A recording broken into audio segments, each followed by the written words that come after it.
We'll go to our last question. It comes from RockJon, who asks, if Marriott were to go full Amex in 2035, how do you think the transition will go? Will it be more like Costco going from Amex to Citi, where we'll be issued new cards, or will people be grandfathered with their existing cards under Chase? RJ, I'll throw to you on this one. So, how do I think it will go? And I'm not going to go with historic precedent that I'm sure Matt has 14 pages dedicated to the history of this. I think they're going to issue new cards because here's the magic. American Express has their own payment network. Guess what American Express wants you to do? Swipe their card. Guess what is not going to happen if it says Chase and Visa or MasterCard on there? Amex gonna get that cut. Amex will do like you think like Capital One buying Discover like American Express pioneered this. Like they are you will have an American Express logo on your card if it's an American Express card. If they bring Marriott entirely under the American Express umbrella, you best believe every Marriott card is going to have an American Express logo on it. You have a Chase Marriott card, guess what? Guess what? You're going to need to create that new login for American Express or you're not going to be able to use their card. Now, it might be a slightly different name. Dear God, get rid of all of the B's that sound all like each other.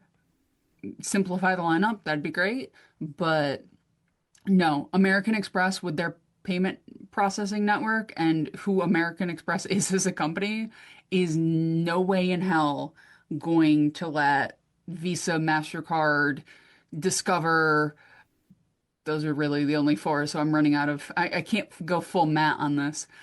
They're Diners not, Club.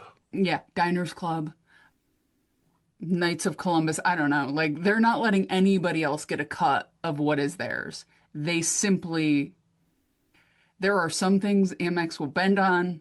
You using their payment network is never going to be something American Express is going to bend on. Yeah. Craig?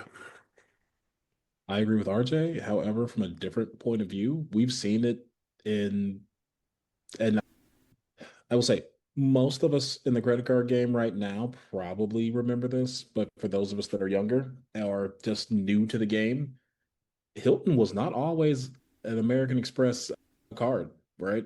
You may think of Hilton as ubiquitous with Amex as Delta, but Hilton was once with, and I shudder to say this, Citi. Ugh. Could you imagine having to use a custom cash to get Hilton honors points and then they were 1-to-1 instead of 2-to-1? Absolutely disgusting. I can see Matt just seething about the idea of having to use a custom cash for Hilton honors points. But yeah, Hilton, that transition was relatively smooth. It was easy, and we don't think about it. And I'm wondering very curiously if the Barclays American Airlines divorce over to Citi will be that smooth. Citi lets things go pretty well, apparently, but I don't know how they will do with acquisitions. But if we're thinking about how this is going to look in 2035, so let's say we have 10 years from now, I think 5 years from now, right now in 2030, is when that conversation starts to say, here's the number of cards you can acquire, and here's what we expect you to do from an new business acquisition standpoint. But come 2034, you're done. We are starting that process to moving you over. You are taking those cards offline. We're not doing this whole the Ritz-Carlton grandfathered zombie card for the next 7 years. It's it. You're done. And I think that makes things so much simpler because then you don't need a PhD and a matrix to figure out if you're eligible for a Marriott bonus because you got a Marriott card you think 23 months ago from one network, but you're not necessarily sure. And if we, and I, as much as I hate to say it, right now, the Bonvoy program is very much reflective of having two different vendors or two different providers for their service. It's discombobulated and it is just hectic. And I think some of that is that Chase has very different rules with their Marriott cards than Amex does. And again, people would say whatever you want about the cards themselves. whether Chase took everything or whether Amex takes everything, it is better for the company as a whole to not split where their card acquisitions are coming from.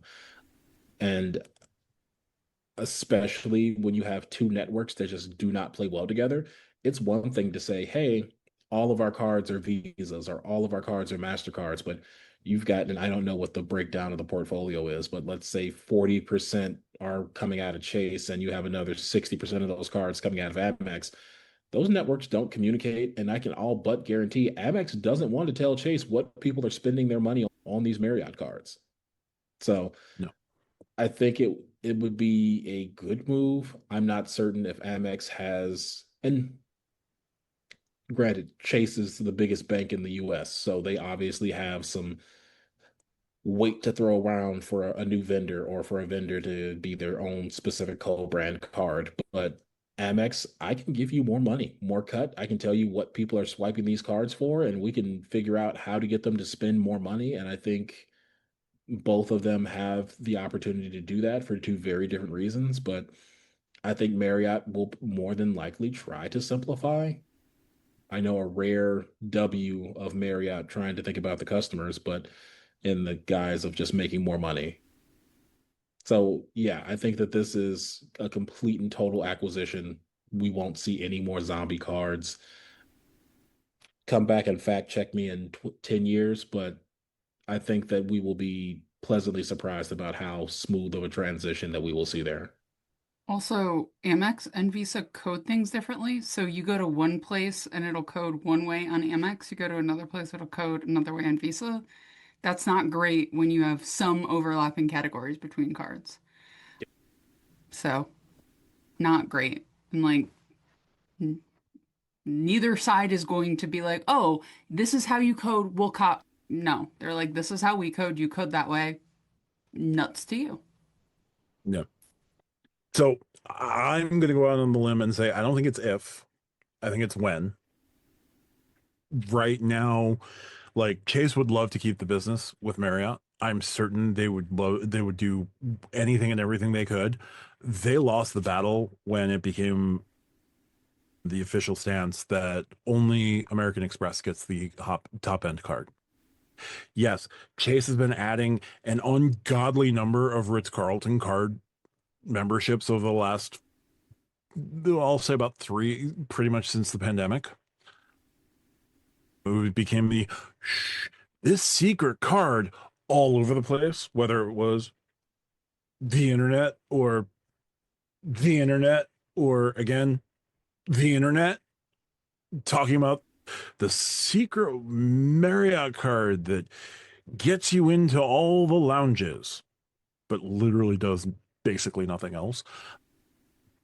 Chase's cards have always been hamstrung since they had to approach the lineup of being able to do the no annual fee card, getting the $95 card exclusive, and like the best they can publicly offer is the absolutely horrendous bountiful card. Yes, they were allowed to keep the Ritz-Carlton card in the background and as a way to backdoor ninja people into getting the high-end card, but Chase wants that business back, and the fact that they're pretty much not going to get it guarantees that they're going to lose the business when the next round of trilateral conversations come up. I just love to use the word trilateral. It's really fun, and we're losing opportunities to say it in the credit card space because Barclays is giving up the aviator cards, and oh my god, I still can't wait for the final sales number on that to come out because I'm going to love it and laugh hysterically at how much Citi is going to overpay for this back book. That again, Barclays is just giving out cards like candy. Anyway, before I get too sidetracked on that one, when it goes to full Amex, your cards will likely carry over and you'll be issued a card, probably be issued a card relatively close to what you have. Like Amex will announce a 90 or bring the American Express Marriott card, the 90 their $95 card that is not publicly available. They'll bring that out on mothballs and just say if you're a boundless card holder, you're going to be you're going to be given this card. If you're a bold card holder, you'll have the opportunity to upgrade to this card or just told to pound sand because American Express and no annual fee cards, unless you're a business, we don't care. that will happen probably on the Amex side. If you're a Chase card holder, like the best Chase can hope for is Chase can just sell the back book over to American Express and let American Express figure it out from there and make quite a tidy sum of money that they could turn around and, I don't know, issue Sonesta cards or something, whatever. They'll find a way to replace the Marriott business. Obviously, they're Chase. They can just dangle a fish and somebody will bite. But Amex probably bring over a ton of the cards and you'll just move over from your Visa to your Amex. Chase, on the other hand, like you could offer folks their version of an equivalent Marriott card, which there really aren't that many easy paths over. Because, like, I held the Marriott Bonvoy Bold. There's no way I'm going to accept a Freedom Unlimited or Freedom Flex. What are you, crazy? Everything's probably going over to Amex. And it makes more sense for Chase to sell the back book. And we're probably going to start hearing rumors of Chase selling the back book 2033, probably like H2 of 2033, because I don't think this deal is getting done like the deal is getting done to move to one issuer. I don't think you're going to see another round of two issuers being able to hold the cards completely. So I would just start preparing. Like, it's a 10-year runway. I would say in about 8.5 years, you're going to see Chase. There's starting to be noise that Chase is going to be selling off the back book at some point. And if you're lucky, they do the Barclays thing where they just hand out Marriott cards like candy. Those bold sign-up bonuses are going to be, here's 4 million points. All you have to do is buy a banana. Don't tempt me with a good time. Then I have to turn the bold into the Marriott card or bold into the boundless when it goes over to American Express, because American Express doesn't want you to hold a no annual fee card. It's a hotel card. They're okay with it. They're personal cards. They don't want you holding no annual fee cards. Yeah, I'm going with when, and I'm going to assume that Amex is just going to buy the back book like Citi is buying the back book from Barclays. It's not going to be whatever's about to happen to the Hawaiian cards, because those are going to become like Barclay Arrival Plus cards, and have fun with that one. Don't. They're terrible. And yeah, so I'm going to assume it will be a smooth backbook acquisition. Everything goes Amex, and your cards will transfer over. And if you want to stay with Chase, be their guest, but Chase isn't going to have an equivalent card to give you. So thank you so much, RockJon. And that will do it for questions this week. We're going to move on.